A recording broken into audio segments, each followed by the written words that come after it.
Hi Founder fans, Jason here, and today we're going to be talking about Isaac Low, who, in one part of the spectrum, is kind of the Sam Adams of New York City, and he signed one of the most important documents of the American Revolution.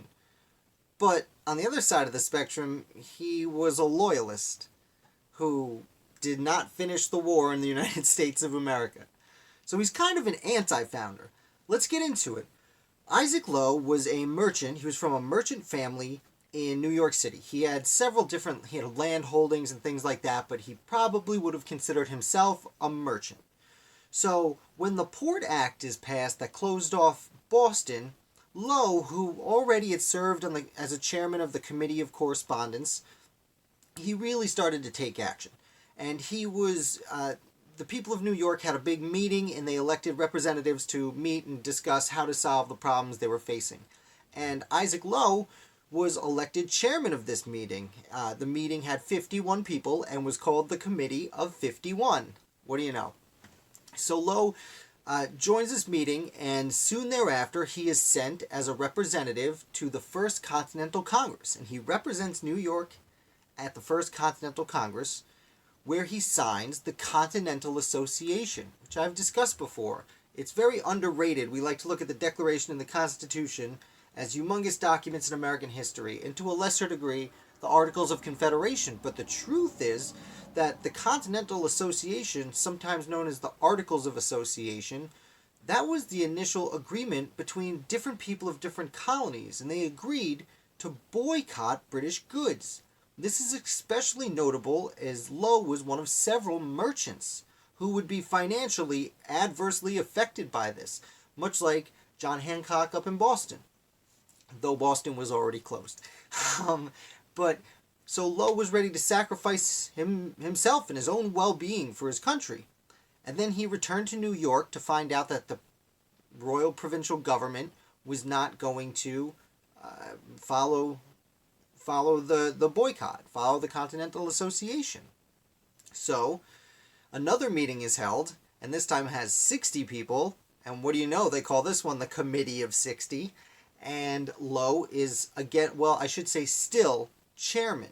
Now, Low was a radical, and he had really helped start the revolution, but he was considered kind of a moderate as far as radicals go, and once the Battle of Lexington and Concord happened, the Committee of 60 elected a new chairman who was far more radical.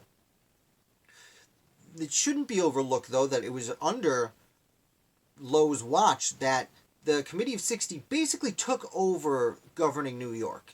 And in essence, Low was de facto governor of the state, mayor of the city, if not governor of the state of New York. And during his time in this position, he oversaw fortifications of New York City, and he recruited the first militias to prepare for the war. Unfortunately, the war starts, and once Low is elected out of as chairman, he kind of starts taking a back seat.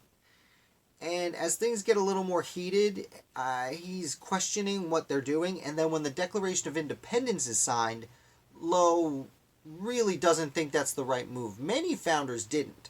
I'll remind you of John Dickinson and Robert Morris, who would end up being very important founders of the United States, who refused to sign the Declaration of Independence because the problem was with Parliament and the laws they were passing, and not with the king. So when this comes through, Low looks at the Declaration of Independence and says, this is too much. This is not what I signed up for. And he decides to leave the rebellion. And he literally leaves New York City and is almost immediately taken prisoner by several Patriot militia. And George Washington finds out about this and realizes, hey, Isaac Low was so important to the beginning of the American Revolution that we need to give him a pass. So let him go. And Washington literally lets him go. At this point, Low returns to New York City, where the British had taken over at this point. He returns to New York City and lives comfortably because he's British and the British are there. Fortunately for him, when the war is over and the British evacuate New York City after 7 years of occupation, Low leaves with them, and he leaves as a refugee. And it's sad to say he never returns to his home again. So that's the story of Isaac Low, the extraordinarily important patriot who ended up being a loyalist. Like I said, he's kind of an anti-founder. If you enjoyed this video, please hit like. If you are new to this channel, definitely subscribe. I do want to say I have not paid attention. I started a Patreon page a while back, and I have not paid attention to it. But this month, I'm really going for it. I've put on 3 tiers. If you're interested in supporting me and Founder of the Day and help me further my goal of spreading these fun stories of the American Revolution, please consider going over to Patreon. I'll put a link in the description below. You can participate in polls. I'm going to put up 1 extra video for patrons only on there. I am going to have some behind-the-scenes content, and depending on the level you choose, you can help me. I'm going to put out some polls to decide what to do next, and you could even have a thank you on these videos. Or on my website, if you join the higher tier, you can be thanked as a subscriber. A sponsor of Founder of the Day on founderoftheday.com. So if that interests you, please take a look. I'm going to let you go. Thank you so much for your time, and thank you so much for watching.